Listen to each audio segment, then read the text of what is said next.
you simply can't unsee Bitcoin. And kind of the theme of this is that, you know, it takes a lot of work to understand Bitcoin, a lot of work. But I feel like once you understand Bitcoin, once you get to a certain point, it's something that you can't undo. You never get into Bitcoin. You never put like hundreds of hours into Bitcoin and then just decide, you know what, this isn't really for me. I'm going to go back to the fiat world. Nobody does that. Nobody does that. So in that sense, the demand for Bitcoin, the people who understand Bitcoin, will continue to go up forever because of that. Once that light turns on, once the green light turns on, it never shuts off. You never go from Bitcoin back to fiat. Never. And if there's somebody out there who has, I would like to shake your hand and ask you, what the fuck? So with that in mind, demand will increase forever. Supply will not. Supply cannot be changed no matter how much demand there is. That's a very important part of Bitcoin to understand. That's the green light theory. And it takes work. It takes proof of work. Everything around Bitcoin is proof of work. And so I found this video from Jack Mallers. I thought it was really good. I've been enjoying these.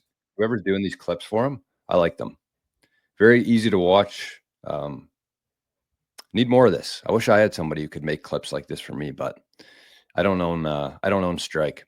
But anyways, this is a video from Jack talking about proof of work, talking about how much better the Bitcoin network is compared to the fiat slavery system that we're used to living in. So here we go. Take it away, Jack.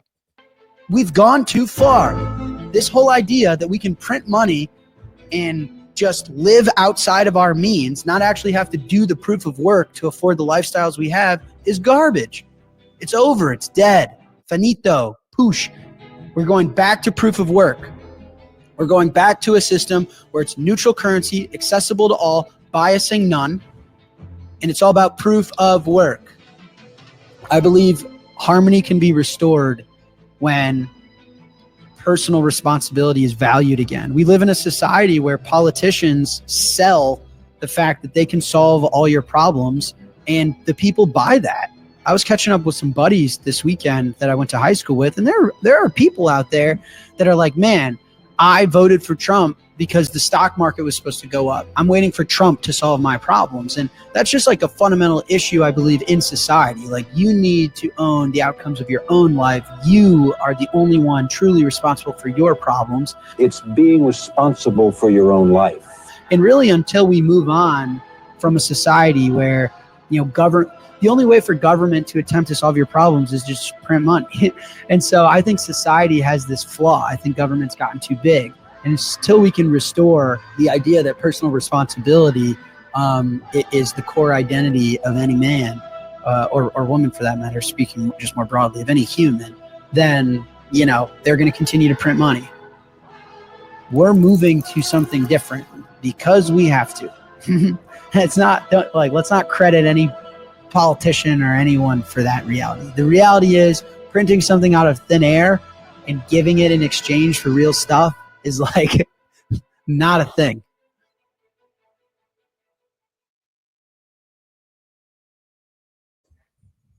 It's not a thing.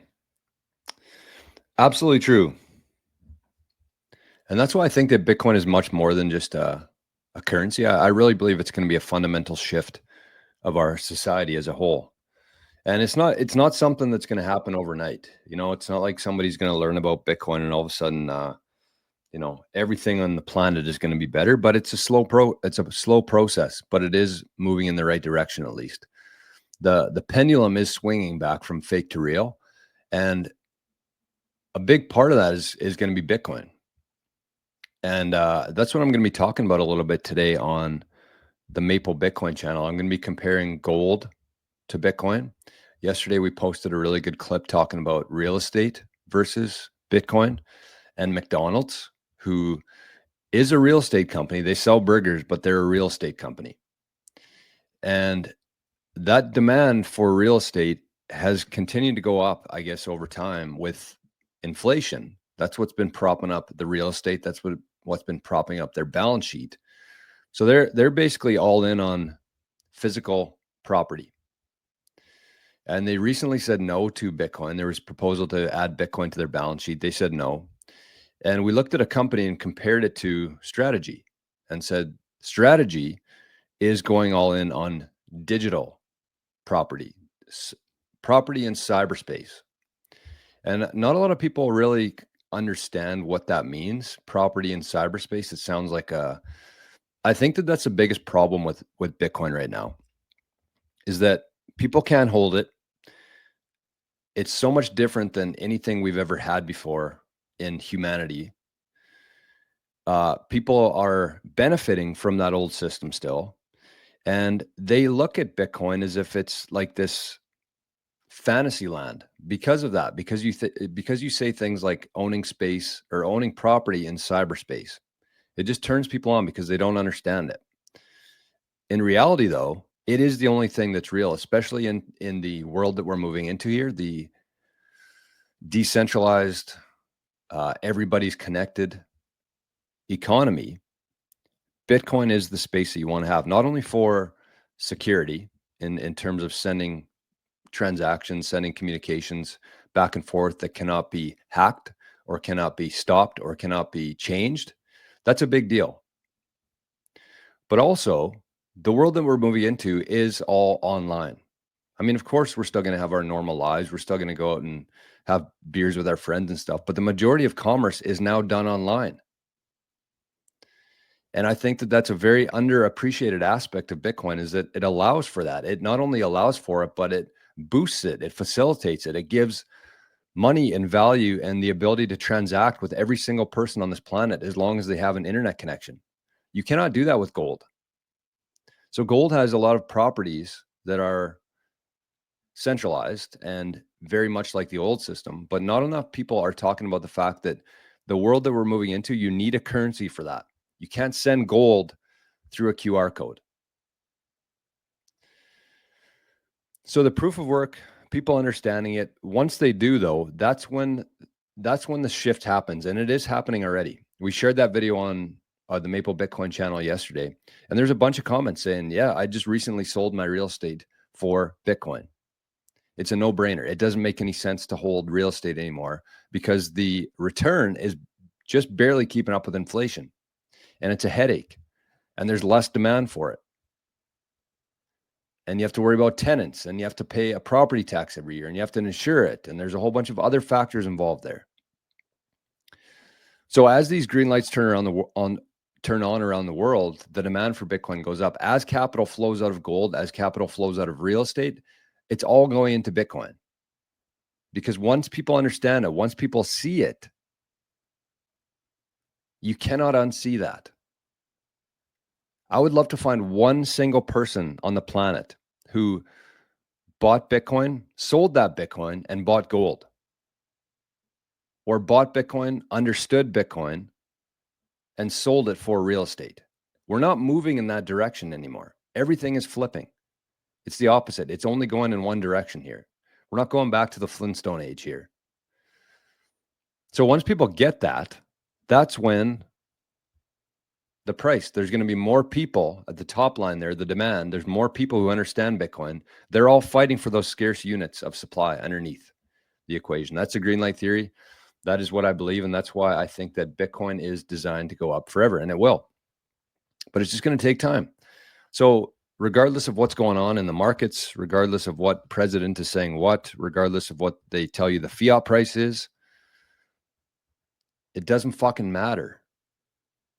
It doesn't matter.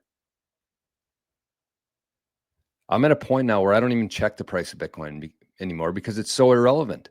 It just doesn't even make any sense to be measuring an asset like Bitcoin against an asset that somebody can literally create out of thin air. It doesn't make any sense.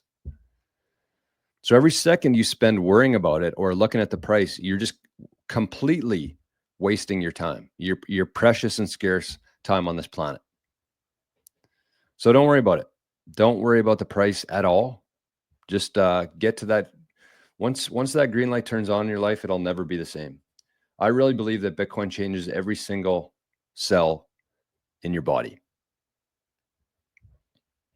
And you don't go back. You don't ever go back to that other world. Hey, look at this, Ralphie. First time viewer, I think, and zapped 500 sats coming in hot. Love that. Ralphie, did you find this on YouTube or did you just stumble across it on the Zap streams? Can you guys tell that I was at a concert on Tuesday and it's Friday? Still, my voice is still a little bit messed up. I was singing. We were singing.